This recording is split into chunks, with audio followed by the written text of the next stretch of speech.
Minneapolis မှာလူဝင်မှုကြီးကြပ်ရေးရဲ့ဝင်စီမှုတစ်ခုကနေအဖြစ်ဆိုးတစ်ခုဖြစ်သွားပြီးအငင်းပွားဆရာတွေဖြစ်လာခဲ့ပါတယ်။ မြို့တော်ဝန်ကတော့အစိုးရရဲ့ရှင်းပြချက်ကို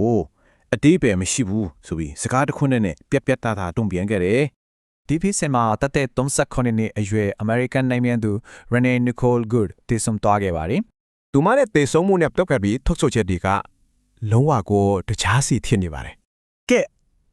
အရင်ဆုံးအမိမဲ့လုံးကြုံရေးဌာနရဲ့တရားဝင်ပြောဆိုချက်ကိုတစ်ချက်ကြည့်လိုက်ရအောင်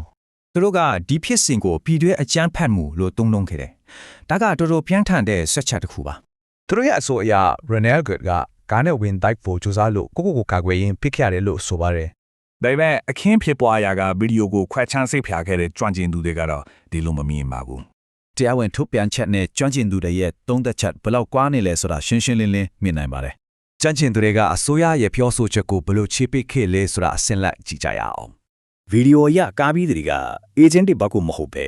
ရှောင်းထွက်သွားဖို့ရဘက်ကိုချို့ထားတာတွေ့ရပါတယ်။သူမ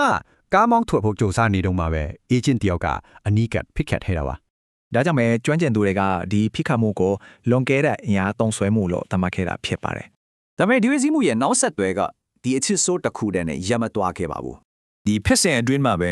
မြန်မာမျိုးသမီးငယ်တူကိုလည်း IC agent တွေကဖမ်းဆီးသွားခဲ့ပါတယ်။အာနာပိုင်တွေကသူ့ရဲ့အချက်လက်ကိုထုတ်မပြောသေးတော့ဒေတာကမြန်မာအတိုင်းအဝိုင်းကအစိုးရိမ်နေကြပါတယ်။တရားဝင်ထုတ်ပြန်ချက်နဲ့မြင့်မြင့်သက်သေတွေကွဲလွဲနေတဲ့အခါအမှန်တရားနဲ့တာဝန်ခံဖို့ကိုဘယ်လိုရှောက်ခွင့်မလဲ။